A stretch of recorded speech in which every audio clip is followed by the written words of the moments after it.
Jerusalem lay in ruins. Come, let us rebuild the wall.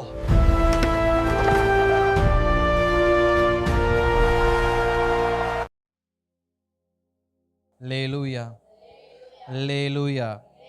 ஆமென். ஆண்டவரும் அருமை இரட்சகருமாகிய இயேசு கிறிஸ்துவின் நாமத்தில் உங்கள் யாவருக்கும் எனது அன்பின் வாழ்த்துக்களை தெரியப்படுத்திக் கொள்கிறேன். கர்த்தர் தாமே உங்கள் யாவரையும் ஆசீர்வதிப்பாராக. அல்லேலூயா, ஆமென். ஸ்தோத்திரம். கடந்த 24 நாட்களாக கர்த்தருடைய சமூகத்தில் நாம் கர்த்தருடைய வார்த்தைகளை கேட்டு வந்தோம். இது நமக்கு 25வது நாள். இந்த 25வது நாளிலும் கர்த்தர் நம்மோடு நிச்சயம் பேசுவாராக. அல்லேலூயா. ஆமாம். இந்த நாட்களும் தேவன் நம்மோடு பேசும்படியாக எத்தனை பேர் ஜெபத்தோடு தேவ சமூகத்துக்கு வந்திருக்கிறீங்க?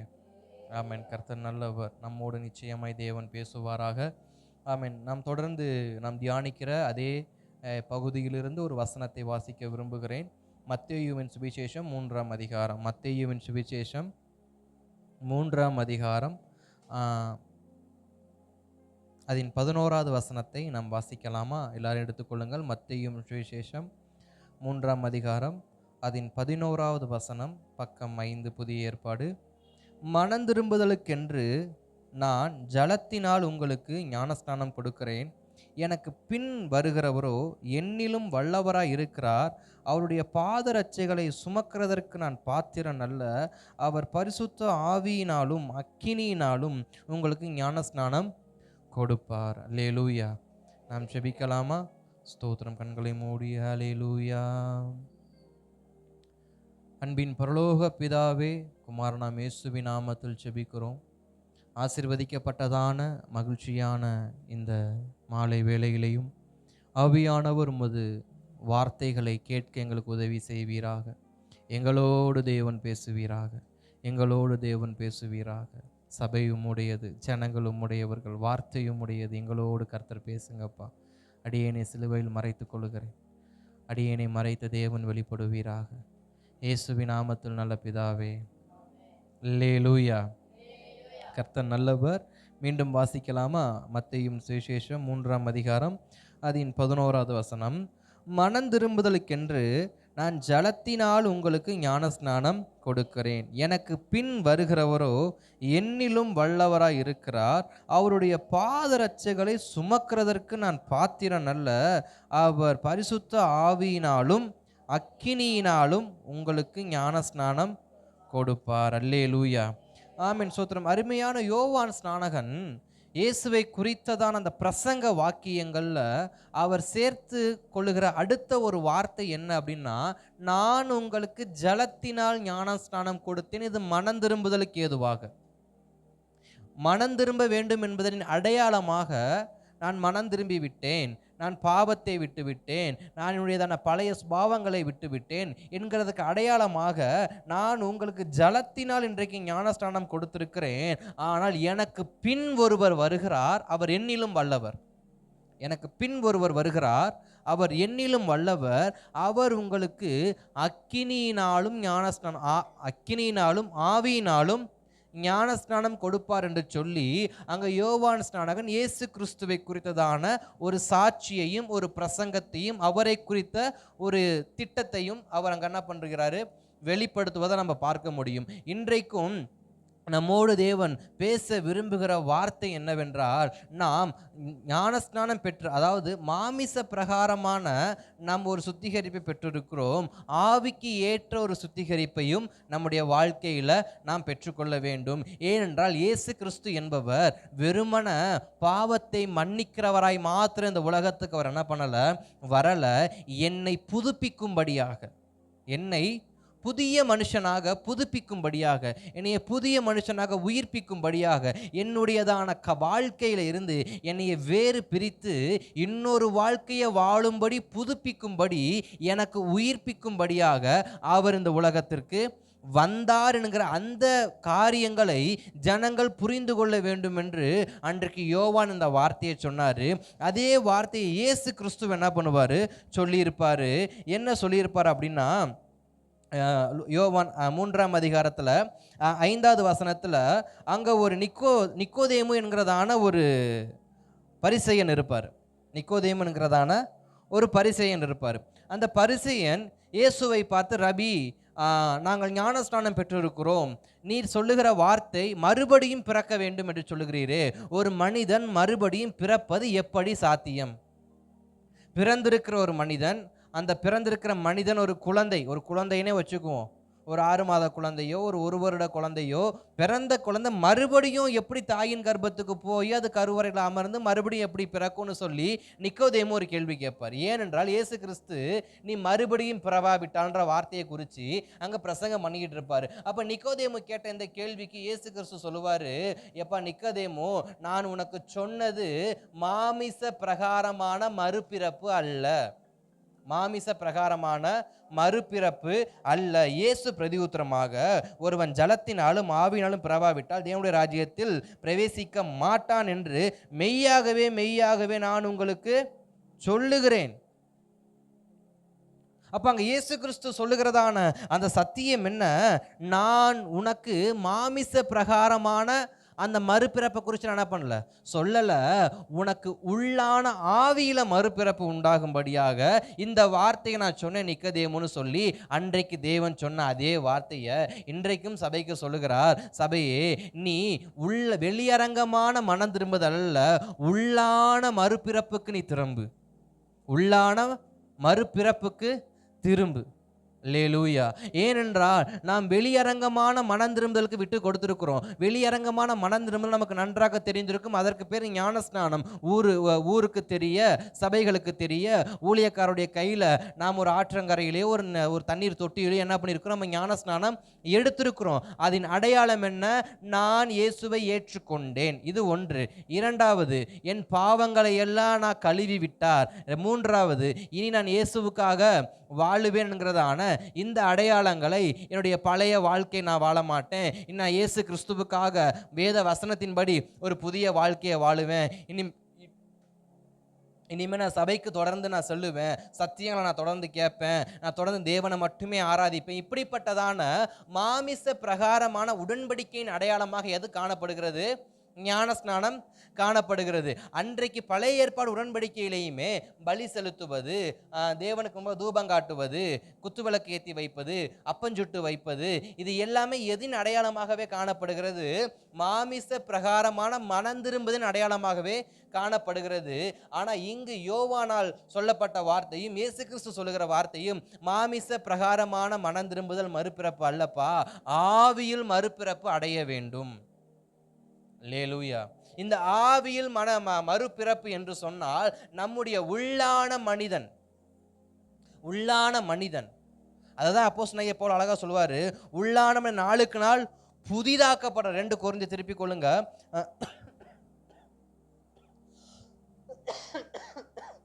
2 கொரிந்தியர் 4ஆம் அதிகாரம் 6வது வசனத்துக்கு நம்ம திரும்புவோம். 2 கொரிந்தியர் 4:6 அங்க சொல்லுவாரு, இருளில் இருந்து வெளிச்சத்தை பிரகாசிக்க சொன்ன தேவன் இயேசு கிறிஸ்துவின் முகத்தில் உள்ள தமது மகிமையின் அறிவாகிய ஒளியை தேற்ற பண்ணும் பொருட்டு எங்கள் இருதயங்களிலே பிரகாசிக்கிறது அப்படிங்கிற வார்த்தையை அவர் அங்கே என்ன பண்ணியிருப்பாரு, அங்கே சொல்லியிருப்பாரு. அதே பவுல் சொல்லுவாரு, உங்கள் மனங்கள் என்ன பண்ணணும்?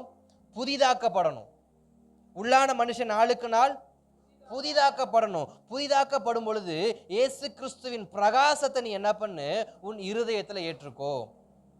இயேசு கிறிஸ்துவின் வசனத்து நிமித்தம் வரக்கூடிய அந்த பிரசன்னத்தை, அந்த வெளிச்சத்தை நீ உன் இருதயத்தில் ஏற்றுக்கொள்ளும் பொழுது உன் இருதயம் எப்படிப்பட்டதா மாறுகிறது? முதலாவது வெளிச்சத்துக்கு நேராக மாறுகிறது. இருளில் இருக்கிற அந்த இருதயம் எதற்கு நேராய் திரும்புகிறது? வெளிச்சத்துக்கு நேராக முதலாவது திரும்புகிறது. ஏனென்றால் வசனம் சொல்லுகிறது, இயேசுவே மெய்யான ஒளி, இயேசுவே மெய்யான ஒளி. அப்ப இயேசு மெய்யான ஒளியா இருக்கும் பொழுது அவருடைய வார்த்தை எப்படிப்பட்டதா இருக்கிறது? அதுவும் வெளிச்சத்தை கொடுக்கக்கூடியதா இருக்கிறது. அப்ப நம்முடைய உள்ளான மனுஷன், நம்முடைய உள்ளான இருதயம், நம்முடைய உள்ளான ஆவி முதலாவது எதில் நாம் பிரகாசம் அடைய வேண்டுமா? அவருடைய வசனத்தை கேட்டு அந்த வசனத்தின் நிமித்தம் வரக்கூடிய வெளிச்சத்துல நம்ம என்ன பண்ணணுமா? முதலாவது மாறணும். அதை எபேசியரை திருப்பிக் கொள்ளுங்க. எபேசியர் 3ஆம் அதிகாரத்துல 16ஆம் வசனத்துக்கு நம்ம போவோம். எபேசியர் 3:16. எபேசியர் 3:16 பவுல் சொல்கிறாரு, நீங்கள் அவருடைய ஆவியினாலே உள்ளான மனுஷனில் வல்லமையாய் பலப்படவும். இரண்டாவது சொல்லுகிறாரு, நாம் பலப்பட வேண்டும் என்று சொல்லு. எதுல பலப்படணுமா?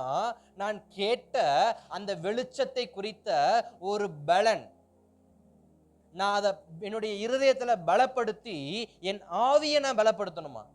ஏன்னா நமக்கு நன்றாய் தெரிந்த வார்த்தை, மாமிசம் பலவீனமானது, ஆவியோ உற்சாகம் உள்ளது. அந்த உற்சாகமுள்ள ஆவியை நான் எப்படி பலப்படுத்தணுமா?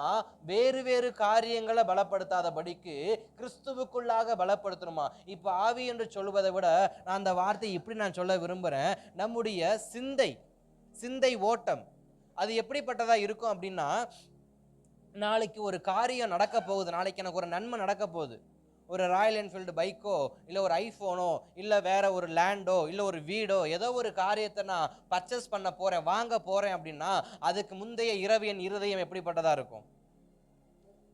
என் இருதயம் எப்படிப்பட்டதா இருக்கும்? பட் என் சரீரம் எப்படி இருக்கும்? தூக்கத்தில் இருக்கும். தூங்குறதுக்கு முன்னாடி நான் இரவு நேரத்தில் கேட்குறேன். அந்த முந்தின நாள் வேண்டாம், அந்த முந்தின இரவு விடிஞ்சா நான் அந்த இடத்துக்கு புறப்பட்டு போறேன். அந்த இரவு நேரம் எப்படி நமக்கு இருக்கும்? நல்ல சந்தோஷமா இருக்கும். ஆனா நம்முடைய சரீரம் எப்படிப்பட்டதா இருக்கும்? நித்திரையா இருக்கும். சிலருக்கு அந்த நித்திரைக்குள்ள அந்த கனவுகள் என்ன பண்ணும்? அந்த சொப்பனங்கள் என்ன பண்ணும்? ஏன் நம்முடைய நாம் நினைத்து கொண்டு தூங்குகிற விஷயம் சொப்பனத்துல வருதுன்னா, அந்த சிந்தனை நமக்கு எதை நோக்கியே இருக்குது?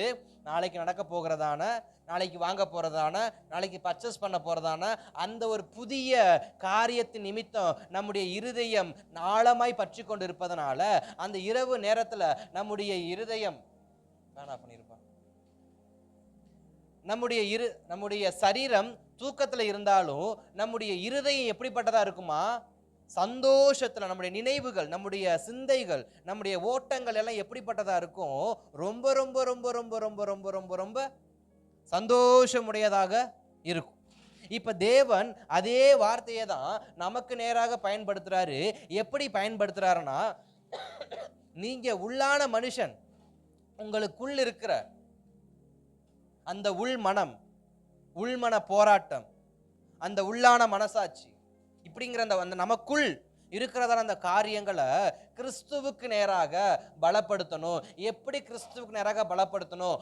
ஆவியில பலப்படுத்தணும். எப்படி ஆவியில பலப்படுத்தணும்? ஒரே ஆவியை கொண்டு நாம் எல்லோரும் இன்றைக்கு அந்த ஒரே ஆவியை கொண்டு, ஒரே நாமத்தை கொண்டு, ஒரே இரத்தத்தை கொண்டு ரட்சிக்கப்பட்ட அந்த இயேசு கிறிஸ்து நமக்கு கொடுக்கப்பட்ட அந்த பரிசுத்த ஆவியானவரால நாம் கட்டப்படுவதற்கு, நாம் பலப்படுவதற்கு நாம் பிரயாசப்படணும்.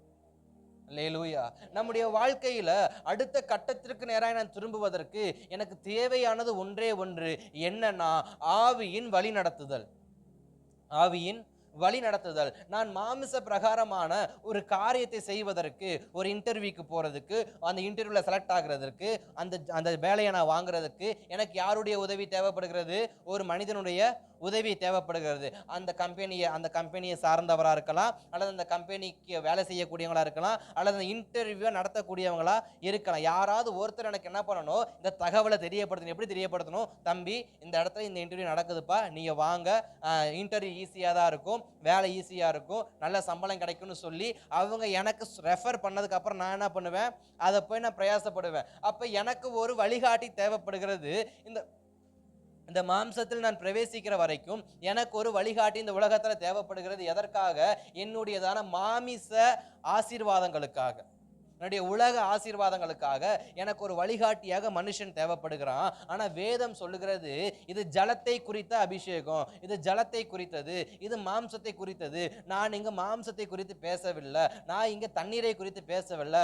நான் இங்கு பேச வந்தது எல்லாமே அக்கினியை குறித்து என்றால் அக்கினியின் ஆவியானவரை நான் அடையாளமாக வைத்து, நான் எனது வழிகாட்டியாக வைத்து, நான் எனக்கு வேண்டிய ஆவிக்குரிய வாழ்க்கையை நான் நேர்வழிப்படுத்துவதற்கு எனக்கு அந்த பரிசுத்த ஆவியானுடைய துணை என்ன பண்ணுகிறது? தேவைப்படுகிறது. அதே தான் இயேசு கிறிஸ்து தமது சீஷர்களுக்கு என்ன பண்ணாரு? கற்றுக் கொடுத்தாரு. எப்படி கற்றுக் கொடுத்தாரு?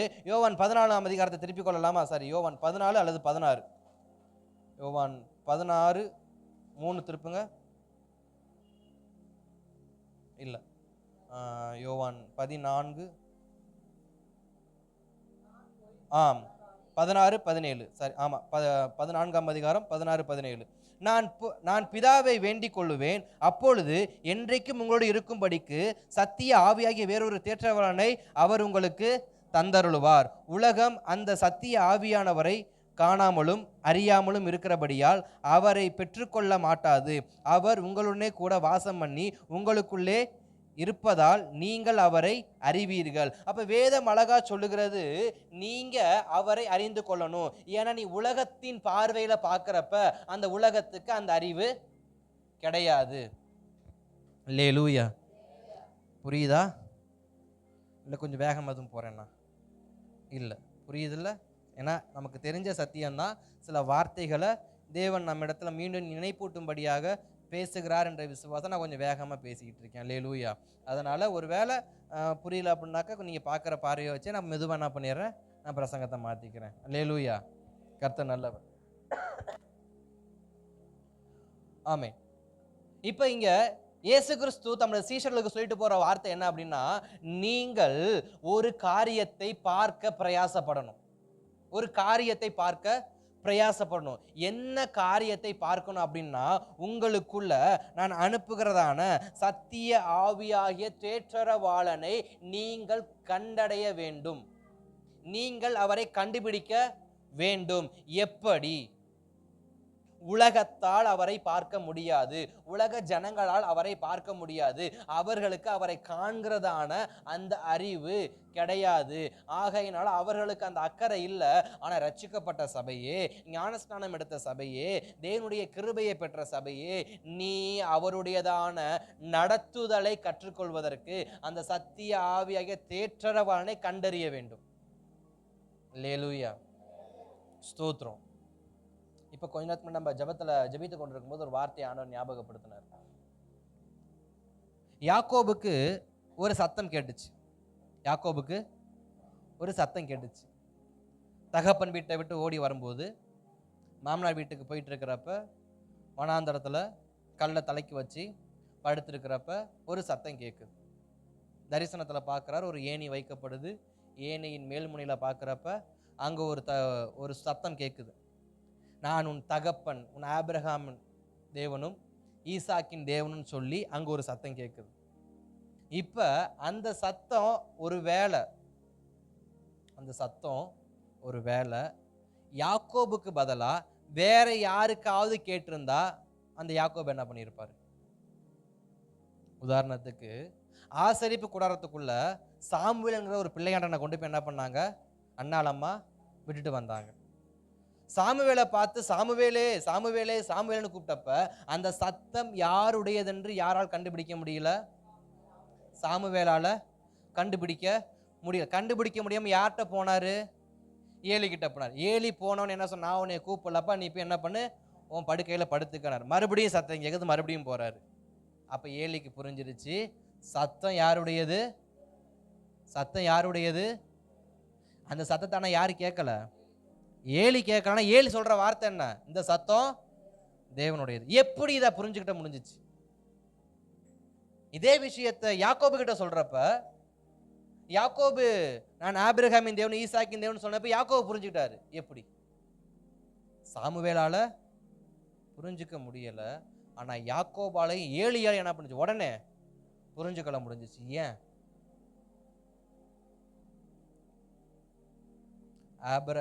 யாக்கோபுடைய தாத்தா ஆபிரகாம் சாதாரணவர் கிடையாது, அவருடைய தகப்பன் ஈசாக்கும் சாதாரணவர் கிடையாது. இருவருமே தேவனோடு பேசி பழகி ஆவியில் ஒத்து போனவர்கள்.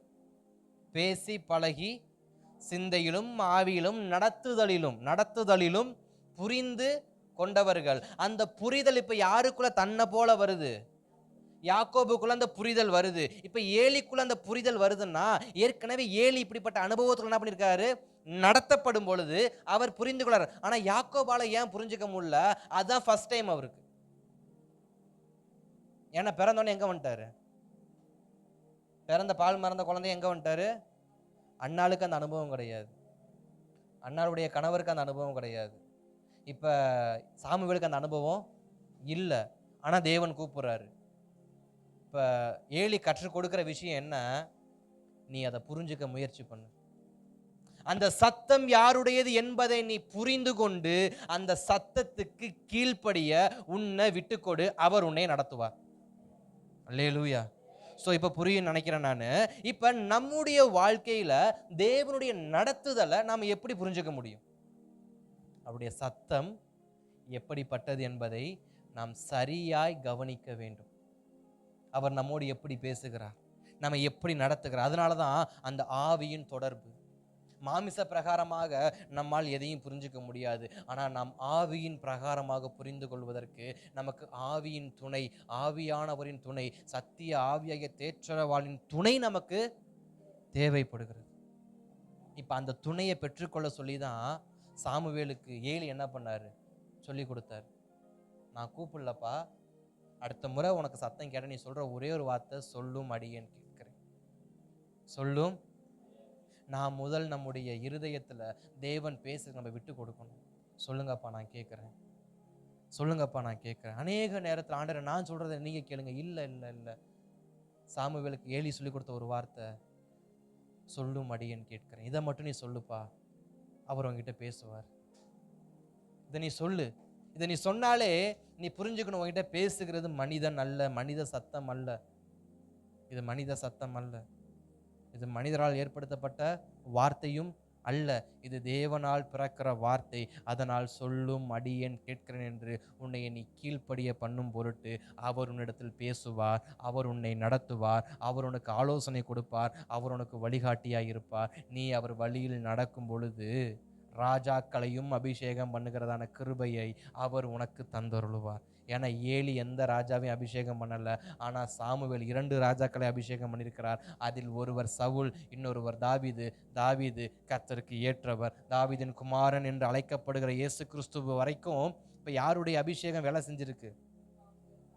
சாமுவேலுக்கு அப்படிப்பட்ட அபிஷேகத்தை தேவன் கொடுக்க காரணம் என்ன? அவன் சிறு வயது முதல் சபையில் வளர்ந்ததுனாலா? இல்லை அவன் தாய் அவன் சாமுவேலை பொருத்தனை பண்ணி சபையில் விட்டதுனாலயா? இல்லை சாமுவேல் அம்மா அப்பா பேச்சு கீழ்ப்படிஞ்சு ஏலி ஆசாரியனுக்கு கீழ்ப்படிஞ்சு ஆசாரி போடுறதுக்கு எல்லா வேலையும் பனிமுட்டுகளை எல்லாம் தொடச்சி கிடச்சி வச்சு அப்பத்தை சுட்டு வைக்க, அதை எடுக்க திரும்ப மாற்றி வைக்க, இப்படி எல்லா உடனான வேலையெல்லாம் செஞ்சதுனாலயா? அப்படிப்பட்ட ராஜரீகமான அந்த காரியத்தை செய்ய தேவன் ஏன் சாமுவேல் கையை பலப்படுத்தினார் என்றால், சாமுவேல் கர்த்தருடைய சத்தத்தை கேட்பதற்கு தன்னை கீழ்ப்படிய ஒப்பு கொடுத்தான். நம்முடைய வாழ்க்கையில என்றைக்கு நாம் கர்த்தருடைய சத்தத்தை கேட்கிறதற்கு நாம் கீழ்ப்படிய பண்ணுகிறோமோ, நம்முடைய ஆவியை எப்பொழுது கர்த்தருடைய சத்தத்துக்கு கீழ்ப்படிய பண்ணுகிறோமோ, அன்றைக்கு அவர் சத்தம் நம்மேல் வெளிப்படும். வந்த முதல் சத்தமே தனக்கு கற்றுக் கொடுத்த ஆசாரியனுக்கு எதிராகவே சத்தம் வருகிறது. கற்றுக்கொண்ட முதல் வார்த்தையிலே வருகிற வார்த்தை என்ன? சாமுவேலே உன்னை நான் ஆசீர்வதிப்பேன்லாம் வரல, வருகிற முதல் வார்த்தையே ஏலியின் பிள்ளைகள் எனக்கு விரோதமாய் தவறு செய்கிறார்கள், துரோகம் செய்கிறார்கள், அவர்களுக்கு விரோதமாக அதை சொல்ல அப்படின்னு சொல்லி என்ன பண்றாரு? அனுப்பி வைக்கிறார். தேவனுடைய சத்தத்தை கேட்க பழகணும் காதுகளால. அதனாலதான் எலியா சொன்னாரு, நான் சுழல் காற்றை பார்த்தேன் கேட்கல, இரைச்சல் சத்தத்தை பார்த்தேன் கேட்கல, இடி முழக்கத்தை பார்த்தேன் கேட்கல, ஆனா ஒரு மெல்லிய சத்தத்தை நான் கவனிச்சேன், அதுல கர்த்தருடைய சத்தம் என்ன பண்ணுது? வருகிறது. அப்ப தேவனுடைய சத்தம் எப்படி வருகிறது என்கிறத நான் புரிஞ்சு கொண்டால்தான் அவருடைய வார்த்தையை கேட்டு நடக்க முடியும். அநேக நேரத்தில் எனக்கு தேவ சத்தம் கேட்கலன்னா நம்மளோட தேவன் பேசுகிறாரு, அதை கீழ்ப்படுகிறதற்கு, அதை புரிஞ்சு கொள்வதற்கு நமக்கு ஆவியின் ஒருமைப்பாடு என்ன பண்ணலை. அதனால தான் ஸ்தோத்திரம் பவுல் சொன்னாரு, நீ வசனம் என்கிற வெளிச்சத்தில் உன் இருதயத்தை என்ன பண்ணு, உன் ஆவியை என்ன பண்ணு, நீ முதல்ல பிரகாசிக்க பண்ணு. அடுத்து சொல்றாரு, நீ அதை பலப்படுத்து, உன் ஆவி என்ன பண்ணு, பலப்படுத்து. அப்போஸ்தலனாகிய பவுல் சொன்ன ஒரு வார்த்தை, காலத்தை பார்த்தா நீ போதகரா இருக்கணும், ஆனா நீ இன்னும் என்னதான் பண்ணிட்டு இருக்க, பால் உண்ணுகிற குழந்தையா இருக்கிற. இந்த பால் உண்ணுகிற குழந்தை என்பது சரீர பிரகாரமான வார்த்தை மாத்திரம் இல்லை, அது நம்முடைய ஆவிக்குரிய சகலத்துக்கும் பொருந்தும். அது நம்முடைய ஜெப வாழ்க்கைக்கு பொருந்தும், அது நம்முடைய உபவாச வாழ்க்கைக்கு பொருந்தும், அது நம்முடைய ஒப்பு கொடுக்கிற வாழ்க்கைக்கு பொருந்தும், அது நம்முடைய கீழ்ப்படுகிற வாழ்க்கைக்கு பொருந்தும், அது நம்முடைய தேவ ஆவி நடத்துதல் வாழ்க்கைக்கு பொருந்தும். ஏனென்றால் இன்றைக்கு எத்தனையோ வருடங்கள் ஆயிடுச்சு, ஆனா தேவ ஆவியுடைய நடத்துதலை புரிந்து கொள்ளும்படியான ஒரு புருஷர்களை போல ஒரு அனுபவம் நமக்கு இன்னும் என்ன பண்ணல, வரல. ஆனா காலங்கள் கடந்துருச்சு. நாட்கள் கடந்துருச்சு, இன்னும் ஆவியானுடைய அந்த தொடர்பு எனக்கு இல்லைன்னா என்னையை போல பரிதபிக்கப்பட்டவன் இந்த உலகத்தில் யாரும் இருக்க முடியாது. எனக்கு ஞானஸ்நானம் பெற்றுக்கொண்டேன், வார்த்தை பெற்றுக்கொண்டேன், ஆனால் எனக்கு என்ன தெரியும், எனக்கு என்ன கிடைக்கல, என்னை ஆவியானவர் நடத்துகிறார் என்கிறதான 100% நம்பிக்கைக்குள்ள எனக்கு என்ன பண்ணலை. ஏன்? அநேக நேரத்தில் ஆவியானவரோடு நாம் இடைப்படுகிற அந்த நேரங்கள், அந்த காலங்கள், அது எல்லாமே காலப்போக்கில் குறைஞ்சிக்கிட்டே இருக்கு. அதனால தான் சீஷர்களுக்கு சொன்னார், உலகம் அவரை அறியவில்லை, உலகம் அவரை அறியவில்லை, ஆனால் நீங்கள் அவரை அறிந்து கொள்ள வேண்டும். ஏன்? சீஷர்களை பார்த்து ஸ்பெசிஃபிக்காக அந்த 12 பேரை பார்த்து சொல்றாரு, நீங்கள் அவரை அறிந்து கொண்டால் மட்டும்தான் நான் உங்களை கொண்டு வைத்திருக்கிற திட்டங்களை உங்களை கொண்டு செய்ய நான் அனுப்புகிற பரிசுத்த ஆவியானவர் அவரால் செய்ய முடியும். நம்மை கொண்டு தேவன் திட்டம் வைத்திருக்கிறது உண்மைதான். அந்த திட்டம் நிறைவேறுவதற்கு எனக்கு பரிசுத்த ஆவியின் துணை தேவை. அவருடைய துணை உண்டாகும் பொழுதுதான் அவர் நம்மிடத்தில் பேசுகிற வார்த்தையை அவரை கூட நம்மிடத்தில் பேச ஆரம்பிப்பார். இந்த சில சமயங்களில் ஆவியின் ஒருமைப்பாடை குறித்து அநேகர் பேசுவாங்க, கேள்விப்பட்டிருப்பீங்க. ஆவி ஒத்து போகலை, ஆவி ஒத்து போகலை, ஆவியில் ஒருமனப்பாடு இல்லை. இந்த வார்த்தையோட நுணுக்கம் என்ன அப்படின்னா, என் ஆவியும் அவருடைய ஆவியும் ஒரே மாதிரி யோசிக்கலன்னு அர்த்தம். என் ஆவியும் அவருடைய ஆவியும் ஒரே மாதிரி யோசிக்கலன்னு அர்த்தம். சில பேர் சொல்லுவாங்க, திருமணமாகி 15 வருஷம் ஆச்சு, 20 வருஷம் ஆச்சு, ஆனால் இன்ன வரைக்கும் என்னைய புரிஞ்சுக்கல. சில பேர் சொல்லுவாங்க, நான் பார்த்தாலே நான் ஏன் பார்க்குறேங்கிறத என் மனைவி புரிஞ்சுக்குவாங்க, நான் பார்க்குறத ஏன் பார்க்குறேன்றதை என் கணவர் புரிஞ்சுக்குவார், நான் பேசவே தேவையில்லை. அந்த உடன்பாடு அது பாடு என்ன பண்ணும்? ஒரு குடும்பம் இப்படி சொல்லுது, ஒரு குடும்பம் அப்படி சொல்லுது. ஒரு குடும்பம் என்ன சொல்கிறாங்க, இத்தனை வருஷம் ஆச்சு ஆனால் இன்ன வரைக்கும் புரிஞ்சுக்க முடியல. ஆனால் இன்னொரு குடும்பம் சொல்லுது, நான் பார்த்தாலே போதும் அவங்க புரிஞ்சுக்குவாங்க, நான் பார்த்தாலே போதும் அதை அவங்க புரிஞ்சு வாங்கிட்டு வந்துடுவாங்க, இல்லை எடுத்துட்டு வந்துடுவாங்க, இல்லை கொண்டு வந்துடுவாங்க, என்னமோ ஒன்று. இந்த ரெண்டு குடும்பத்துக்கு என்ன வித்தியாசம்? இவர்கள் அந்த இருதயத்தின் அன்பை ஒருவருக்கொருவர் சரியாய் பகிர்ந்து கொள்ளல. இருதயத்தின் அன்பை ஒருவருக்கொருவர் சரியாய் பகிர்ந்து கொள்ளாதபடியினால் அவருடையதான அந்த ஆவியின் ஒருமைப்பாடு கொலாப்ஸ் ஆயிருச்சு. ஆனா இங்க அநேக வார்த்தைகளை ஒருவருக்கொருவர் பேசுறாங்க. எனக்கு இதை பிடிக்கும், எனக்கு இது பிடிக்காது, எனக்கு இது வேணும், இது எனக்கு வேண்டாம் அப்படிங்கிறது இவங்க பேசிக்கிட்டே இருக்காங்க. அந்த இருதயத்தை என்ன பண்றாங்க? ஒருவருக்கொருவர் பரிமாற்றம் செய்து கொள்கிறாங்க. என் இருதயத்தை அவர்களுக்கும் அவர்கள் இருதயத்தை எனக்கும் என்று சொல்லி ஒருவருடைய இருதயத்தை ஒருவர் பகிர்ந்து கொள்ளும் பொழுது என் பார்வையின் அர்த்தம் புரியுமா புரியாதாப்ப? இருதயம் பகிரப்பட்டுருச்சு. இப்ப என்னுடைய இருதயம் சகோதரனுக்குள்ள வைக்கப்படுகிறப்ப என்னை போல சகோதரன் என்ன பண்ண ஆரம்பிப்பான்? இடையில ஒரு ஒரு ஆர்டிக்கல் வந்துச்சு, அது ஆர்டிக்கலா இல்லை சும்மா ஒரு ஏஐ வீடியோவான்னு தெரில. அதை நான் பார்க்குறப்ப லைட்டை கண்டுபிடிச்சது யாருப்பா? ஐன்ஸ்டீனா? ஆல்வா ஆப்பிள் கீழே விழுந்துச்சுன்னு புவியீர்ப்பு மரத்துலேருந்து ஆப்பிள் கீழே விழுந்துச்சு, இந்த கீழே புவியீர்ப்பு விசை சொன்னார்ல,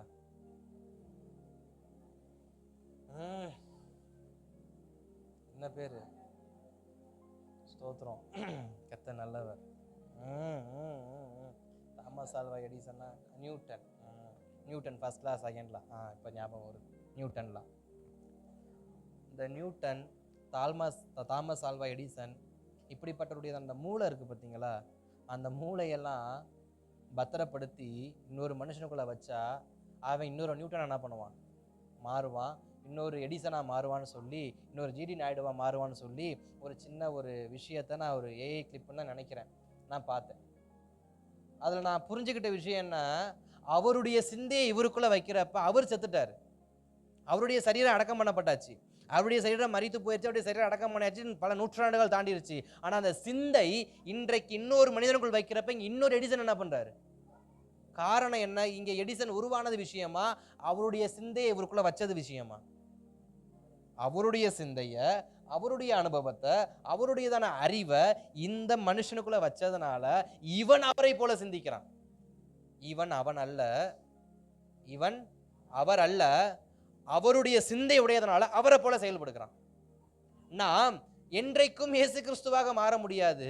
நாம் என்றைக்கும் முழுமையான ஸ்தோத்திரம் பரிசுத்தவான்களாக மாற முடியாது.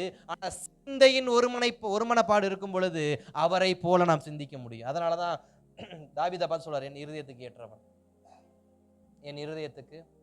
அப்ப அந்த ஆவியின் ஒருமைப்பாடை பெற்றுக்கொள்ளும்படியாக தான் இயேசு கிறிஸ்து தம்முடைய சீஷர்களுக்கு சொல்றாரு, நீங்கள் நான் அனுப்புகிற தேற்றரவாளனை நீங்கள் சரியாக புரிந்து கொள்ள வேண்டும், பெற்றுக்கொள்ள வேண்டும். எப்படி பெற்றுக்கொள்வது? நீங்க போய் காத்துருங்க. நீங்க போய் காத்துருங்க. எப்படி பெற்றுக்கொள்றது? என் நடத்துதலுக்காக காத்துருங்க.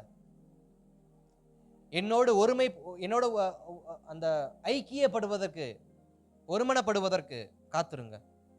நீங்க காத்திருக்கும் பட்சத்தில் நான் உங்களோடு ஒருமனப்பட உதவி செய்வேன். நான் உங்களோட ஐக்கியப்பட உதவியா இருக்கும். என் வார்த்தையை நீங்க கேட்க உதவியா இருக்கும். இன்றைக்கு அநேக நேரங்கள்ல நம்மால் தேவ சமுதாயம் என்ன பண்ண முடியல, அந்த ஒருமனப்பாட்டை பெற்றுக்கொள்வதற்கு, அந்த ஐக்கியத்தை பெற்றுக்கொள்வதற்கு, அந்த வழிநடத்துதலை பெற்றுக்கொள்வதற்கு காத்திருக்க முடியல. என்ன முடியல? காத்திருக்க முடியல. அதான் இயேசு கிறிஸ்து சொன்னார், நீ போய் காத்துரு, நீ போய் காத்துரு. திருப்பி கொண்டு அப்போஸ்தலர் நடபடிகள், அப்போஸ்தலர் 1ஆம் அதிகாரம் 4வது வசனத்தை, அப்போஸ்தலர் நடபடிகள் 1ஆம் அதிகாரம் 4வது வசனத்தை. அன்றியும் அவருடனே கூடி வனாந்தரத்துக்கு போகும்போது அவர்களை நோக்கி, யோவான் ஜலத்தினால் ஞானஸ்நானம் கொடுத்தான், நீங்கள் சில நாட்களுக்கு பரிசுத்தாவினால் ஞானஸ்நானம் பெறுவீர்கள். அங்க வார்த்தை சொல்லுது, சில நாளுக்குள்ளே, சில நாளுக்குள்ளே. ஆகையால் நீங்கள் எருசலேமை விட்டு போகாமல் என்னிடத்தில் கேள்விப்பட்ட பிதாவின் வாக்குத்தத்தம் நிறைவேற காத்திருங்கள் என்று. எதுக்கு காத்திருக்க சொல்றாரு? அக்கினியின் அபிஷேகத்துக்கு, ஆவியின் ஞானஸ்நானத்துக்கு. யோவான் சொன்னது அதான் 4வது வசனம் மேற்கோள் காட்டுகிறாரு. யோவான் சொன்ன ஜலத்தினால் ஞானஸ்நானம் பெற்று அக்கினியின் ஞானஸ்நானத்துக்கு நீங்கள் சில நாளுக்குள்ள அந்த ஞானஸ்நானம் பெற்றுக்கொள்வீங்க. அந்த சில நாள் பெற்றுக்கொள்கிற வரைக்கும் நீங்க எருசலேமை விட்டு வெளியே போகாம காத்துருங்க. இது கட்டளையாக நான் என்ன பண்றேன்? இன்றைக்கு தேவன் நமக்கு கொடுக்கிற ஒரு மிகப்பெரிய ஒரு வார்த்தை என்னவென்றால், என் வார்த்தைக்கு செவி கொடுக்க காத்திருக்கிறாயா? என்னோடு ஐக்கியப்பட உன்னை விட்டு கொடுக்கும்படி காத்திருக்கிறாயா? என் சிந்தையோடு உன்னுடைய சிந்தையை இணைத்துக் கொள்வதற்கு காத்திருக்கிறாயா? தேவன் விரும்புகிற ஒரே ஒரு காரியம் என்ன? என் ஜனங்கள் எனக்காய் காத்திருந்து எனக்கு கீழ்ப்படுகிறாங்களா? ஏன்னா இதை தான் சாமுவேல் வந்து சவுலுக்கு டெஸ்ட் பண்ணுவாரு. நீ போ, நான் 7 நாட்கள்ல வரேன், வந்து பலி செலுத்துவோம், நீ பின்பு யுத்தத்துக்கு போனுவாரு. ஏன் 7 நாட்கள் அவர் கெடு வச்சாரு? ஆவியானோட ஏவப்பட்டு சொன்னாரா, இல்ல சாமுவேலே சவுலை சோதிக்கும்படி வச்சாரான்னு தெரியல. ஆனா அந்த 7 நாள் அவனால காத்திருக்க முடியல. அந்த 7 நாள் சவுலால காத்திருக்க முடியல.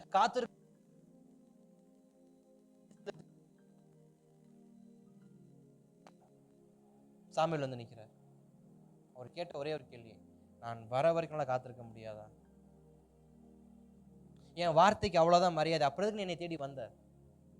இன்றைக்கு நம் தேவனை தேடி வருகிறோம், அவர் சொன்ன வார்த்தைக்கு காத்திருக்கிறோமா? சவுலை போல சாமுவேலை தேடி போயிடுறோம். சவுலை போல சாமுவேலை தேடி போயிடுறோம். ஆனா சாமுவேல் சொன்ன வார்த்தைக்கு காத்திருக்கிறோமா?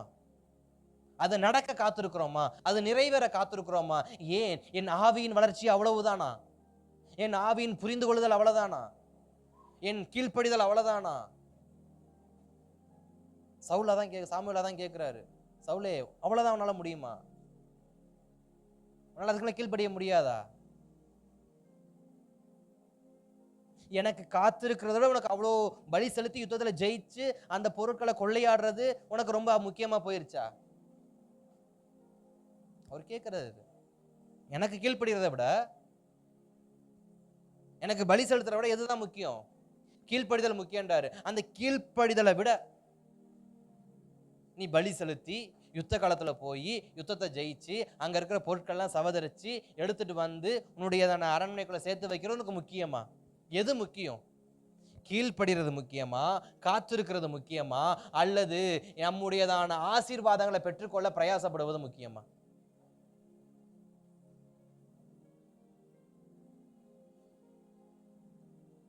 எது முக்கியம்னா தேவனுக்கு கீழ்ப்படிவதுதான் முதல்ல முக்கியம். இயேசு கிறிஸ்து தம்ம சீஷர்களை பார்த்து சொன்ன வார்த்தை, நீங்கள் உலகம் எங்கும் போய் சர்வஸ்டிக்கு என்ன பண்ணுங்க, பிரசங்கிங்கன்னு சொன்னாரு. சொன்ன அவர் தான் சொல்றாரு காத்துருங்க. சொன்னவர் தான் சொல்றாரு காத்துருங்க. ஆல்ரெடி தரிசனம் ஆயாச்சு. திறவுகோலை யார் கையில கொடுத்தாச்சு? பவுல் பேதுரு கையில கொடுத்தாச்சு. இப்ப இவங்க சீட்டு போட்டு மத்தியாவை 11 பேரோட சேர்த்துக்கிட்டும் அந்த காரியம் முடிஞ்சு போச்சு. அந்த 1ஆம் அதிகாரம் 26வது வசனத்துல மத்தியா என்கிறவன 12வது அப்போஸ்தலனாகவும் யூதாஸுக்கு பதிலா சேர்த்துக்கிட்டாங்க. இப்ப அப்போஸ்தலன் அந்த 12 முழுமை அடைஞ்சிருச்சு. இப்ப பேதுரு தான் தலைவர். முந்தினவன், மூத்தவன், பிரதானவன் எல்லாமே பேதுரு.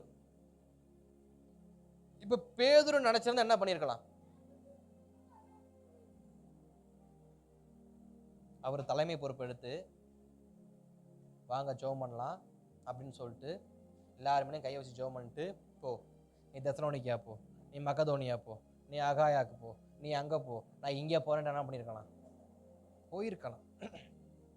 ஆனா போகல. ஆனா ஏன்? எனக்கு வாக்குத்தத்தம் இருந்தாலும், எனக்கு தரிசனம் இருந்தாலும், எனக்கு முன்பாக வைக்கப்பட்ட லெக்கு என்னன்னு எனக்கு தெரிஞ்சாலும், எனக்கு அவர் சொன்ன இன்னொரு வார்த்தை காத்துரு. எனக்கு அவர் சொன்ன முக்கியமான வார்த்தை இது கட்டளை. இது கட்டளையா இட்டார்னு இருக்கு. காத்துருங்கிற வார்த்தையை ஆலோசனையா கொடுக்கல. இதெல்லாம் செய்யணும்ப்பா, கொஞ்சம் வெயிட் பண்ணுங்க, சூழ்நிலை சரியாகட்டும், காலங்கள் சரியாகட்டும், மாரி காலம் முடிந்து மழைக்காலம் வரட்டும், இல்லை மழைக்காலம் முடிந்து மாரி காலம் வரட்டும்ன்ற மாதிரிலாம் என்ன பண்ணல, வெயிட் பண்ண சொல்லல. கட்டளை இட்டு போயிருக்காரு. நின்னே ஆகணும், வெயிட் பண்ணியே ஆகணும். இன்றைக்கு நம்முடைய ஆவிக்குரிய வாழ்க்கையில நாம் கட்டப்படுவதற்கு, நம் ஆவிக்குரிய வாழ்க்கையில நாம் வளர்க்கப்படுவதற்கு, நம்முடைய ஆவிக்குரிய வாழ்க்கையில தேவனுடைய நடத்துதலை புரிந்து கொள்வதற்கு நமக்கு தேவையான ஒன்று என்ன? இன்றைக்கு தேவனுடைய வார்த்தைக்கு, தேவனுடைய சித்தத்தை செய்வதற்கு அவர் சமூகத்துல உண்மையாய் காத்திருப்பது. அல்லேலூயா. அதனாலதான் சாமுவேல் சவுலை கேட்டார், ஏன் காத்திருக்க முடியல உன்னையால? இன்றைக்கு தரிசனம் பெற்றவனே ஓடுறோமே, அந்த யுத்தத்துல ஜெயிச்சும் சவுலுக்கு என்ன கிடைக்கல? நல்ல பேர் சாமுவேல் கொடுக்கல. தேவன் உன் மேல பிரியமாவே இல்லைன்ட்டு போயிட்டார். யுத்தத்துல ஜெயிச்சாரு, பொருட்களை சமதரிச்சாரு. ஆனாலும் வார்த்தை வருது, கர்த்தர் உன் மேல பிரியமா இல்லை. இன்றைக்கு நம்ம தரிசனத்தை நிறைவேற்றினாலும், வார்த்தையை நிறைவேற்றினாலும், வாக்கு தத்தங்கள் நிறைவேறுகிற பாதை ஓடினாலும், அவர் சொல்ற வார்த்தை, நீ எனக்கு கீழ்ப்படியல. ஏன்? நான் உன்னை காத்திருக்க சொன்ன இடத்துல என்ன பண்ணல, காத்திருக்கல. அநேக நேரம் தேவன் நம்மை சில சமயங்களை காத்திருக்க வைப்பார். சில சமயம் தேவன் நம்மளை காத்திருக்க வைப்பார். காத்திருக்கிற வைக்கிற அந்த இடத்துல நாம காத்திருக்கணும். காத்திருக்காம எனக்கு வார்த்தை வந்துருச்சு, நான் போறேன், என்னால நாட்ட முடியும், என்னால நீர் பாய்ச்ச முடியும், என்னால விளைய செய்ய முடியும்னா நட மட்டும்தான் முடியும். அடுத்த 2 ஸ்டெப் என்ன பண்ணாது? நீர் பாய்ச்சுறதும் நடக்காது, விளைய வைக்கிறதும். ஏன்னா அது 2 தேவனால மட்டும்தான் நடக்கும். தேவன் நினைத்தாலே ஒருவனை கொண்டு நீர் பாய்ச்ச முடியும். தேவன் நினைத்தாலே நீர் பாய்ச்சின அந்த வயலுக்கு விளைச்சலை கொடுக்க முடியும். தேவன் நினைத்தால் மட்டும்தான் நமக்கு கொடுக்கப்பட்ட தரிசனத்தை, தேவன் நினைத்தால் மட்டும்தான் நமக்கு கொடுக்கப்பட்ட வாக்கு தத்தத்தை நம்மிடத்தில் நிறைவேற்ற முடியும். நான் ஓடி பிரயாசப்பட்டு ஒன்றும் முடியாது. அதனால தான் இயேசு கிறிஸ்து சொன்னார், நீங்கள் காத்துருங்கப்பா, நீங்கள் காத்துருங்க. நீங்கள் அந்த அக்கினி அபிஷேகம் வரப்ப நீங்கள் புதிதாக்கப்படுவீங்க. நீங்கள் என்ன பண்ணுவீங்க? புதிதாக்கப்படுவீங்க. அந்த புதிதாக்கப்படுதலுக்கு காத்துருங்க. அந்த புதிதாக்கப்படுதலுக்கு காத்துருங்க. நம்முடைய வாழ்க்கையில் தேவனுடைய அபிஷேகம் நம்மை புதிதாக்கப்படுவதற்கு நம்முடைய வாழ்க்கையில் நம் தேவனுக்காக என்ன பண்ணணும்? காத்திருக்கணும். ரோமர் 12:2 வாசிக்கலாமா? ரோமர் 12:2. நீங்கள் இந்த பிரபஞ்சத்திற்கு ஒத்த வேஷம் தெரியாமல் தேவனுடைய நன்மையும் பிரியமும் பரிபூரண சித்தம் இன்னதென்று பகுத்தறியத்தக்கதாக உங்கள் மனம் புதிதாகிறதுனாலே. அங்க சொல்கிற வார்த்தை என்ன? பகுத்து அறிகிறதுக்கு என்ன வேணுமா?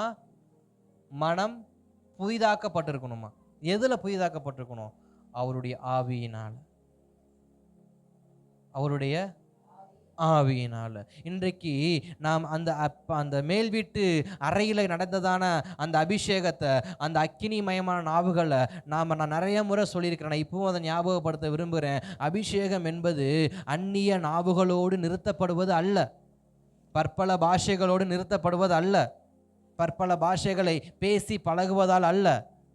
அபிஷேகம் என்பது, பரிசுத்த ஆவியானவர் ஊற்றப்படுவது என்பது, அவரோடு நாம் இணைக்கப்படுவதற்காக நமக்கு கொடுக்கப்பட்ட ஒரு வாசல். அவரோடு நான் இணைக்கப்படும்படியாக, அவரை புரிந்து கொள்ளும்படியாக. இன்றைக்கு நாம் அபிஷேகம் பெற்ற நாம் அநேக நேரம் தேவனுடைய சித்தத்தை புரிந்து கொள்ள நாம் பெற்றுக்கொண்ட அபிஷேகத்தை நாம் பிரயோஜனம் உள்ளதாய் பயன்படுத்துகிறோமா? இல்லை. இது நமக்கே புதிதாக இருக்கிறது. அநேக நேரத்தில் அபிஷேகம் கைகளை தட்டுவதும் பற்பல பாஷைகள் பேசுவதும் இல்லை. பற்பல பாஷைகள் பேசும்போது தான் வாக்குத்தத்தம் பிறக்கும். பற்பல பாஷைகள் பேசும்போது தான் தீர்க்க தரிசனம் பிறக்கும். பவுல் அங்கே மேல் வீட்டறையில் பிரசங்கம் பண்ணிக்கிட்டு இருக்காரு. அங்கே ஒரு வாலிபன் இறங்கி தீர்க்க தரிசனம் உரைச்சிக்கிட்டு இருக்கிறான். எப்படி நடந்துச்சு? அபிஷேகம் நடத்துதல், அபிஷேகத்தின் நடத்துதல், அபிஷேகத்தின் நடத்துதல் அங்க தீர்க்கதரிசனம் உரைக்க வைக்குது. அப்ப அபிஷேகத்தின் நடத்துதல் இருந்தா, அந்த நடத்துதலுக்கு விட்டு கொடுத்தா என்ன பிறக்குமா? வாக்குத்தத்தம் பிறக்கும், தரிசனம் பிறக்கும், தீர்க்க தரிசனம் பிறக்கும், முன்னேறி போகிற வாசல் கிடைக்கும். இன்றைக்கு நம்ம அபிஷேகத்தை எப்படிதான் பயன்படுத்திட்டு இருக்கிறோம்? அந்த அந்த அந்நிய நாவுகளை மாத்திரம் பேசிட்டு அப்படியே அமைச்சு பேக் பண்ணி வீட்டில் பூட்டி வச்சிடறோம். இல்லைன்னா அடுத்த ஜபத்தில் திரும்ப திறந்து வச்சிடறோம். இல்லை. அபிஷேகம் அந்நிய பாஷைகளோடு அந்நிய நாவுகளோடு நிறுத்தப்படுகிறது கிடையாது. அது என் தரிசனத்தின் ஒரு துவக்கம். அது என்னுடைய தரிசனத்தின் முதல் துவக்கம். 12 சீஷர்களுக்கு தேவன் கொடுத்த தரிசனம் என்ன? உலகம் எங்கும் போய் சர்வசித்திக்கும் பிரசங்கிக்கணும். இதுதான் தரிசனம். அதன் முதல் படிதான் அபிஷேகம். அந்த தரிசனத்துக்கான முதல் படி என்ன? காத்திருந்து அபிஷேகத்தை பெற்றுக்கொண்டு அந்த அபிஷேகத்தின் பலத்தோடு ஊழியத்தை செய்ய என்ன பண்ணணும்? போகணும். இப்ப இவர் வராரு, வார்த்தை இருக்கு, தரிசனம் இருக்கு, எல்லாமே இருக்கு. இப்ப சீஷர் நினைச்சா போயிருக்கலாம், ஆனா போகல. காத்திருந்தாங்க. அந்த மேல் வீட்டறையில் அக்கினி விழுகுது. விழுந்த அக்கினியை பெற்றுக்கொள்றாங்க. பற்பல பாஷைகளை பேசுறாங்க. பேசி முடிச்சதுக்கு அப்புறமா அவர்களை பார்த்து அநேகர் பல விதமான கேலிக்கிண்டலான வார்த்தைகள்லாம் பேசுகிறாங்க. அதெல்லாம் முடிஞ்சதுக்கு அப்புறமா, அந்த அபிஷேகத்தின் நிறைவு வந்ததுக்கு அப்புறமா ஆவியானவர் நடத்துறாரு. எப்படி நடத்துறாரு? பேதுருவை, நீ போய் பிரசங்கம் பண்ணு. உன் முதல் பிரசங்கத்தை நீ இங்கே ஆரம்பி. உன் முதல் பிரசங்கத்தை. இதுவரைக்கும் பிரசங்கம் பண்ணாத மனுஷன் இப்போ மட்டும் ஏன் பிரசங்கம் பண்ணணும்? இதுவரைக்கும் கடந்த 10-15 நாட்களாக, ஏன்னா பெந்தேகோஸ்தே நாளுக்கும் பஸ்காவுக்கும் பெந்தேகோஸ்தே நாட்களுக்கும் இடையில எத்தனை நாள் இருக்கு? 10 நாட்கள் இருக்குன்னு சொல்லுவாங்க. இயேசு கிறிஸ்துனுடையதான அந்த பஸ்கா பண்டிகை அன்றைக்கு தான் இயேசு கிறிஸ்து என்ன பண்ணாங்க? சிலுவையில் அரைஞ்சாங்க அப்படின்னு வரலாறு சொல்லுது. அதே பஸ்கால இருந்து 10 நாளுக்கு அப்புறமா பெந்தேகோஸ்தே பண்டிகைன்னு நமக்கு பிரமாணம் சொல்லுது. இப்போ இவங்க ஏறக்குறைய எத்தனை நாள் காத்திருந்திருப்பாங்க? ஒரு 10லேருந்து ஒரு 15 நாள். ஏன்னா இயேசு கிறிஸ்து 40 நாட்கள் தரிசனமானார்னு இருக்கு. அப்போ ஏறக்குறைய ஒரு 10லேருந்து ஒரு 15 நாள் இவங்க என்ன பண்ணியிருப்பாங்க? காத்திருந்திருப்பாங்க. இந்த 10-15 நாட்களா இந்த பேதுரு என்ன பண்ணலை? பிரசங்கம் பண்ணலை. இந்த பேதுரு இயேசு கிறிஸ்துவை குறித்து பேசலை. இந்த பேதுரு சிலுவையை குறித்து பேசலை. இந்த பேதுரு மரணத்தை குறித்து பேசலை. ஆனால் இந்த பேதுரு இப்போ பேசுகிறார். இது எதனால்? அப்போ பயந்தார், இப்போ பயம் போயிடுச்சு. அப்படி இல்லை, நடத்துதல். அதுக்கு பேர் தான் நடத்துதல். இங்க ஒரு கூட்டம் ரட்சிக்கப்படும் அப்படின்னா அந்த கூட்டத்துக்கு நேரம் தேவன் நம்மளை நடத்துறாருன்னா அதை புரிஞ்சு நடந்து போகணும். அதை புரிஞ்சு. ஏன்னா இதே பேதுரு தான் அப்போஸ்தலர் 9ஆம் அதிகாரத்தில் வரப்ப, அப்போஸ்தலர் 9ஆம் அதிகாரம் 10ஆம் அதிகாரமா கொர்நேலியு வீட்டுக்கு போகிற சம்பவம் 10, அப்போஸ்தலர் 10ஆம் அதிகாரம். ஆமாம், கொர்நேலியு வீட்டுக்கு போகிறதுக்கு தேவன் அங்கே தரிசனம் கொடுப்பாரு. அப்போ அங்கே 10-11 வாசிக்கிறோம். வானம் திறக்கிறதாகவும் 4 முனைகளும் கட்டப்பட்ட பெரிய துப்பட்டியை போல ஒரு விதமான கூடு தன்னிடத்தில் இறங்கி தரையில் விடப்பட்டிருக்கதாகவும் அதிலே பூமியில் உள்ள சகல விதமான 4 கால் ஜீவன்களும் காட்டு மிருகங்களும் ஊரும் பிராணிகளும் ஆகாயத்து பறவைகளும் இருக்கிறதாகவும் கண்டான். அல்லாமலும் பேதுருவே எழுந்திரு அடித்து புசி என்று அவனுக்கு சொல்லும் ஒரு சத்தம் உண்டாயிற்று. அதற்கு பேதுரு, அப்படியல்ல ஆண்டவரே, தீட்டும் அசுத்தமாய் இருக்கிற யாதொன்றையும் நான் ஒரு காலும் புசிப்பதில்லை என்றான். இப்ப இந்த தரிசனத்தை பேதுருக்கு ஆண்டவர் கொடுக்கிறாரு. ஒரு துப்பட்டியில, ஒரு 4 துப்பட்டியில கட்டப்பட்ட ஒரு கூடை இறங்கி வருது. அதில் சகல விதமான காட்டு மிருகங்கள், நாட்டு மிருகங்கள், ஊரும் பிராணிகள்லாம் இருக்குது. அதை அடிச்சு புசின்னு சொல்றாரு. ஆனா பேதுரு புசிக்க மாட்டேன்னு சொல்றாரு. அதற்கு அவர் சொல்றாரு, நான் பிரமாணத்தை ஃபாலோ பண்றவன், சாப்பிட வேண்டிய மாம்சத்தை சாப்பிடுவேன், சாப்பிடக்கூடாத மாம்சத்தை நான் என்ன பண்ண மாட்டேன், சாப்பிட மாட்டேன்னு இவர் பேசுறது எல்லாமே மாம்ச பிரகாரமான வார்த்தையை பேதுரு பேசிட்டு இருக்காரு. ஆனா தேவன் கொடுத்த தரிசனத்தின் நடத்துதல் என்ன அப்படின்னா, நீ ஒரு மனமாய் யோசிக்கிற பேதுரு, நீ யூதர்களுக்கு மட்டுமே நீ சிலுவையின் அன்பை பிரசங்கிக்கிற, நீ யூதர்களுக்குள்ள மட்டுமே சிலுவையின் அன்பின் மேன்மையை பிரசங்கிக்கிற. நான் யூதர்களுக்காக மட்டும் வரல, உலகத்தில் இருக்கிற முழு ஜனங்களுக்கும் வந்தேன். அப்ப நீ சகல ஜனங்களுக்கும் போகணும்னா நீ இந்த சிந்தையை விட்டு சிந்தையை மாத்தணும். நீ இந்த சிந்தையை விட்டு உன் சிந்தைய நீ இந்த கிறிஸ்துவுடையதான சத்தியம் சொல்வதில் கட்டுக்கோப்பான காரியத்தை விடணும்னு சொல்றப்ப, மீண்டும் இங்க சீமோன் கூப்பிடுறாரு. இத்தாலியா பட்டணத்தை சேர்ந்த கொர்நேலியு என்கிற மனுஷன் தன்னுடைய மனிதர் அனுப்பியிருக்கிறான்னு சொல்றப்ப கர்த்தருடைய வார்த்தை வருது, நீ போ, நீ போ. ஏன்? அங்க புறஜாதிகள் இருக்கிறாங்க. நீ புறஜாதிகளுக்கு சுவிசேஷம் சொல்ல வேண்டிய நடத்துதல் எங்க இருந்து வருது? தரிசனம் வர பேதுரு என்ன பண்ணிட்டு இருந்தாரு? ஆவியின் ஒருமைப்பாடு ஜெபத்துல உட்கார்ந்திருக்காரு. ஜெபம் என்பது தரிசனத்தை பிறக்கிற இடம். ஜெபம் என்பது தரிசனம் பிறக்கும் இடம், வாக்குத்தத்தம் பிறக்கும் இடம். அந்த ஜெபத்தை நம்ம எப்படி செய்யணும்? நேரம் பார்த்து செய்யணுமா, இல்ல சூழ்நிலையை கருதி ஜெபம் பண்ணணுமா? எப்படி ஜெபம் பண்ணணும்? ஆவியில், ஆவியோட இணைந்து. அதான் அந்த வேதத்தை சொல்லுது, ஆவியோடு உண்மையோடு முழு இதயத்தோடும் முழு ஆத்மாவோடும் அந்த தேவ சிந்தையோடு இணைச்சிக்க விரும்பணும். நம்முடைய ஜெபம் அநேக நேரங்கள், இது நான் குறையா சொல்ல விரும்பல, என்னுடைய ஜெபமே அநேக நேரத்தில் அப்படிதான் இருந்திருக்கு. என் ஜெபமும் எப்படிப்பட்டதா இருக்கு அப்படின்னா, அநேக நேரத்தில் நான் ஜெபத்தில் அமர்ந்திருப்பேன், என் சிந்தையோ அடுத்த காரியத்தை யோசிச்சு கொண்டே இருக்கும். அடுத்து என்ன? இப்போ நான் உதாரணத்துக்கு 9 மணி முதல் 10 மணி வரைக்கும் நான் ஜெபிக்க அமர்றேன் அப்படின்னா, எனக்கு 10 மணிக்கு அடுத்து இருக்கிற வேலை எனக்கு எத்தனை மணிக்கு ஞாபகத்துக்கு வரும்? 9 மணிக்கே ஞாபகத்துக்கு வரும். அப்போ என் ஜெபம் எப்படிப்பட்ட ஜெபமாக இருக்கும்? ஒரு மனப்பாட்டின் ஜெபமாக இருக்காது. அந்த 1 மணி நேர ஜெபம் 1 மணி நேர ஜெபமாக இருக்குமே தவிர, அந்த 1 மணி நேர ஜெபத்தில் நான் எதை கற்றுக்கொண்டேன், நான் எதை பெற்றுக்கொண்டேன்? பேதுரு ஜெபித்தாரு, தரிசனத்தை பெற்றுக்கொண்டார். பேதுரு ஜெபித்தாரு, அந்த போகிற பாதையை தெரிந்து கொண்டார். பேதுரு ஜெபித்தாரு, தேவன் நடத்துதலை புரிந்து கொண்டார். நான் ஜெபிச்சு எதை புரிஞ்சுக்கிட்டேன்?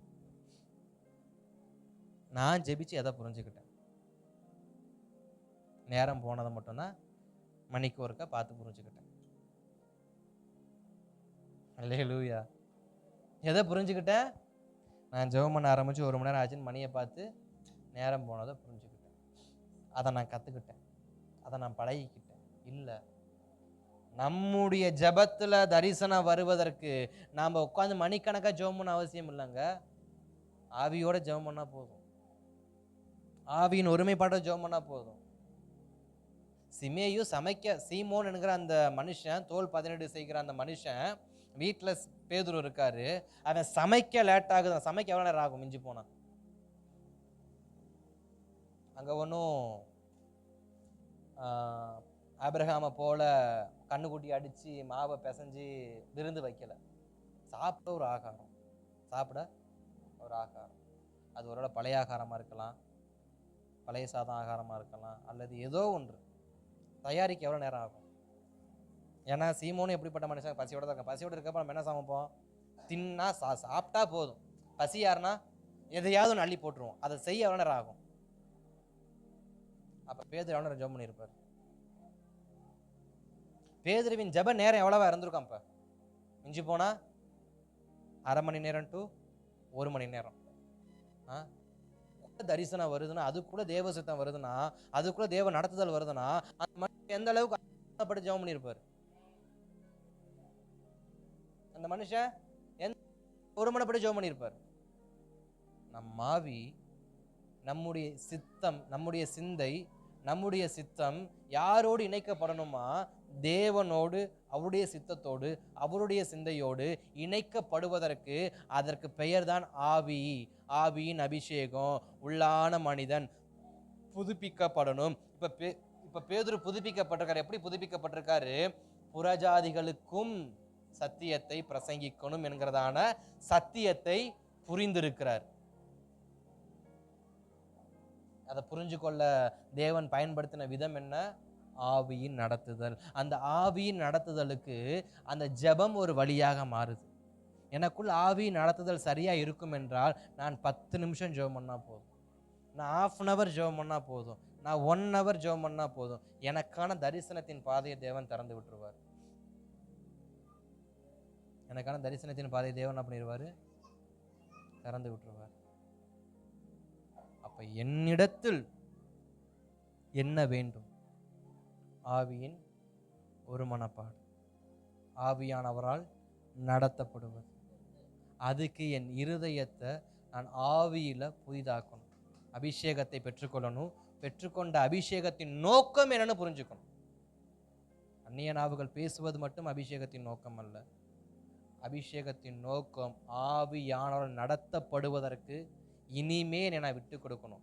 எப்படி ஜலத்தினால் அபிஷேகம் பண்ணப்பட்டா அதுக்கப்புறமா நான் இயேசு கிறிஸ்துவின் வசனத்தின்படி நடப்பேன்னு சொல்லப்படுறோமோ, அது போல் அபிஷேகம் பண்ணப்பட்டா, அக்கினியினால் ஞானஸ்நானம் பெறப்பட்டால் இதற்கப்புறம் ஆவியானவர் என்ன பண்ணணும்?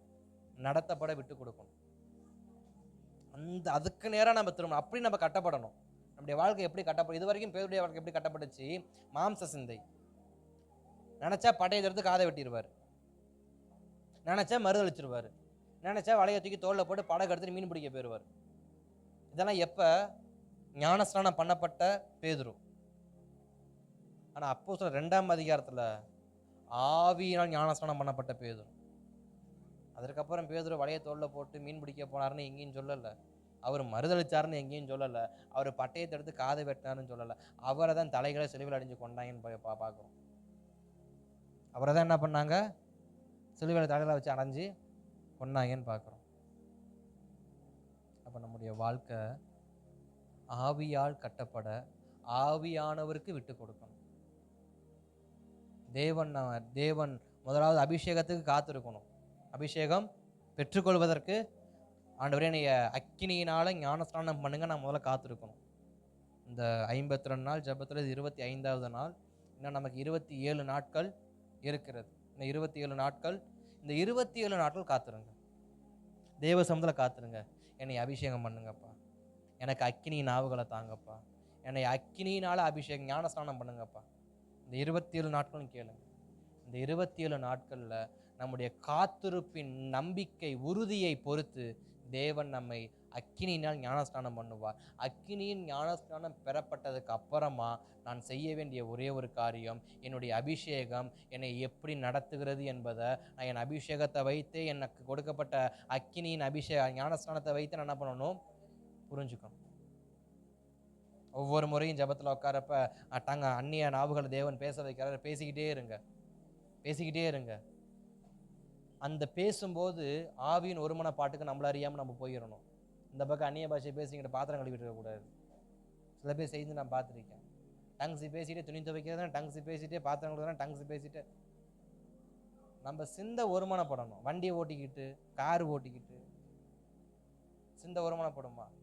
இல்லை எனக்கு பேச தெரியும்னு காட்டுறோம்மா? அப்படி பார்த்தா நானும் பேசுவேன், எனக்கும் பேச தெரியும். பிரசங்கம் பண்ணுற 1 மணி நேரம் உங்களுக்கு புரியாத மாதிரி டங்ஸ் எனக்கும் பேச தெரியும். ஆனால் என்ன பிரயோஜனம்? உங்களால் பிரசங்கத்தை கற்றுக்க முடியுமா? முடியாதுல்ல. பாத்திரம் கழுவிட்டு டங்ஸ் பேசி என்ன பிரயோஜனம்? என்ன கற்றுக்க முடியும்? பாத்திரம் எப்படி கழுவுறதுனா என்ன கற்றுக்க முடியும்? ஒருமனப்பாடு. எப்படி ஒருமனப்பாடு? டங்ஸ் பேசினாக்க தேவனோடு நம் சித்தத்தை ஒருமனப்படுத்திக்கணும். அவர் ஏன் இப்போ எனக்கு இந்த டங்ஸை கொடுக்குறாரு, எனக்கு அபிஷேகத்தை கொடுக்குறாரு, ஏன் என்னைய அக்கினிக்குள்ள ஆக்குறாருன்றத மேலே புரிஞ்சுக்கணும். நம்ம அநேக நேரத்தில் அக்கினிக்குள்ள ஆகிறது ஏன்னு தெரியாமலே பாத்திரம் கழுவிட்டு உட்காந்துருக்கோம். வீட்டுக்குள்ள உட்காந்து சட்டி முடிய கழுவிட்டு அக்கினிக்குள்ள நடத்துறாருன்னா கப்பு சுப்புன்னு கீழ்ப்படி ஆரம்பிச்சிடணும். என்னமோ தேவன் திட்டம் வைக்கிற, தேவன் பேச ஆரம்பிக்கிறாருன்னு. நான் அநேக நேரம் உண்மையை சொல்லணும்னா, நான் ஆராதனை நடத்த வரப்போலாம், நான் ஆராதனைக்கு தயாராகி வந்த சரித்திரமே கிடையாது. 100% தயாராகி வருவேன். வீட்டிலேயே ஜெபம் பண்ணிட்டு நான் பாட்டு எடுத்துட்டு வர காலம்லாம் அப்ப. சில சமயங்கள்ல அவசரத்துல வந்துருவேன். ஏன்னா பிரசங்கமும் ஒரு பக்கம் ஓடிக்கிட்டு இருக்கும், ஒரு பக்கம் ஆராதனைங்கிறப்ப கொலாப்ஸ் ஆயிரும். அப்ப ஜெபம் பண்ணிட்டு விட்டுருவேன். ஆண்டவரே நீங்க நடத்துங்க. நீங்க நடத்துங்க. பாட்டு ஸ்தோத்திரம் பண்றப்பயே பாட்ட மண்டைக்குள்ள போட்டுருவாரு. 2வது பாட்டு அந்த பாடுறப்பயே மறுபடியும் வந்துரும். 3வது பாட்டு வந்துரும். அதுக்கப்புறமா அந்த அடுத்த 1/2 அன் ஹவர் ஆராதனை பண்றோம் பாருங்க. அதுல என்ன பண்றதுன்னு தெரியாது. விட்டு கொடுத்துருவேன். ஆண்டவரே நீங்க விட்டுருங்கன்னு. டங்ஸை ஸ்டார்ட் பண்ண வைப்பாரு. அதை ஸ்டார்ட் பண்ண அதுல இருந்தே வார்த்தையை போடுவார். இந்த வார்த்தை இப்படியே வரும். இப்படி நான் ஆராதனை நடத்தின எத்தனையோ நாட்கள்ல நம்ம சபையில எவ்வளவோ காரியங்களை நான் பார்த்துருக்கிறேன். எவ்வளவோ புதிய வார்த்தையை தேவன் கொடுத்து பார்த்துருக்கேன். புதிய வாக்குத்தத்தங்களை பிறக்க வச்சு பார்த்துருக்கேன். புதிய தரிசனத்தின் திட்டங்களை கொடுத்து நான் பார்த்துருக்கிறேன். எப்படி நான் ப்ரிப்பேர் ஆகிலாம் வரல, விட்டு கொடுத்தேன் ஜெபத்துல. எனக்கு கொடுக்கப்பட்ட அந்த அபிஷேகத்துக்கு, அந்த டங்ஸுக்கு என்னை விட்டு கொடுத்தேன். அந்த டங்ஸ் என்னைய நேர தேவசந்திக்கு நேரம் மாத்துச்சு. அந்த அந்நிய நாவுகள் தேவனுக்கு நேரம் மாத்து. அந்த அக்கினிக்குள்ளாக மாறும்போது தேவனுக்குள்ள நான் ஒடுங்க ஆரம்பிக்கும் போது அவர் சில திட்டங்களை என் மேல போட ஆரம்பிப்பார். வார்த்தையை போடுவார். அது நான் எதிர்பார்த்ததா இருக்கலாம், இல்லை நான் சபையில செய்ய நினைக்கிறதா இருக்கலாம், அல்லது சில குடும்பங்களுக்காக நான் ஜெபித்ததா கூட இருக்கலாம். அந்த காரியத்தை எப்போ போடுவாரு? நான் என்னை ஆவிக்குள்ள விட்டு கொடுக்கும்போது, அந்த அக்கினியின் அந்த ஆளுகைக்கு விட்டு கொடுக்கும்போது அவர் நடத்துவார். நீங்க பாத்திரம் கழுவுறப்பையும், துணி துவைக்கிறப்பையும், பைக் ரைடு போறப்பையும், கார் ரைடு போறப்பையும் பேசுறது தப்பான்னு கேட்டால் நான் தப்பெல்லாம் சொல்ல மாட்டேன். ஆனால் அதுல இருந்து உங்களுக்கு ஆவியின் ஒருமனப்பாடு கிடைக்காது. ஆவியின் ஒருமனப்பாடு கிடைக்காது. ஒரு உரையில 2 கத்தி, அப்படி இருந்தா வசனம் போய், என் சிந்தையில ஒன்று நான் கார் ஓட்டணும், இல்லை நான் ஜெபிக்கணும். 2ஐயும் செஞ்சா வசனம் என்னைக்கும் போய் சொல்லுவார். ஒரு உரையில ஒரு பட்டயம் தான் இருக்கணும், 2 பட்டயம் இருக்கக்கூடாது. வீட்டு வேலையை செஞ்சா வீட்டு வேலையை மட்டும்தான் செய்யணும். வீட்டு வேலை நான் ஜெபம் பண்றேன்னு சொன்னா வசனம் போய். என் தேவன் வசனம் பொய் என்று என்னைக்கும் சொன்னதில்லை. நான் சொன்ன வார்த்தையாகிலும் எழுத்தின் உறுப்பாகிலும் ஒரு நாளும் மாறி போவதில்லை. ஆனா இதை நம்ம வளர்ச்சின்னு நினைச்சு என்ன பண்றோம்? ஒரு உரையில 2 கத்திய தப்பு. ஒரு வேலை அப்படி ஒரு பழக்கம் இருந்தா இன்னையோட மாத்திக்கங்க. எனக்கு நான் இது செஞ்சுக்கிட்டே நான் இதையும் பண்ணுவேன் அப்படின்னா தயவு செஞ்சு ஒரு உரையில 2 பட்டயம் வைக்காதீங்க. அந்த வைக்கிற அந்த உரை பட்டயம் வைக்கிற உரை இருக்கு பார்த்தீங்களா, அது ஒரு நாள் என்ன ஆயிரும்? பிரயோஜனம் இல்லாமல் போயிடும்.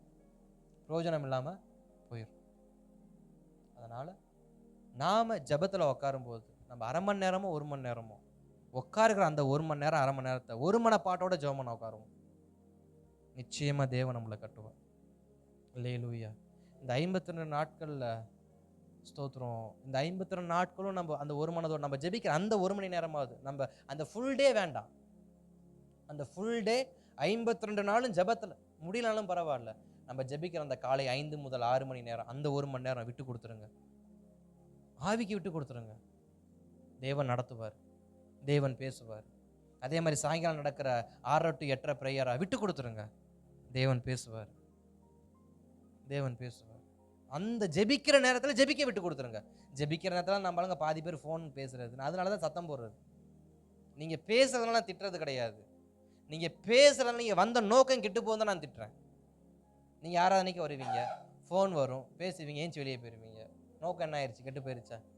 அதனால தான் திட்டுறது. அதனால் வர நாட்களில் சபைக்கு வரும்போது உங்கள் ஃபோனை ஒன்று வீட்டில் வச்சுட்டு வாங்க, இல்லை சைலண்டில் போட்டு வைங்க. ஏன்னா நம்ம ஃபோனுக்கெல்லாம் வருது ஃபோன். இன்னைக்கு கூட ஊழியர் மீட்டிங் போனேன், திட்டுனாங்க ஊழியக்காரங்க என்னைய.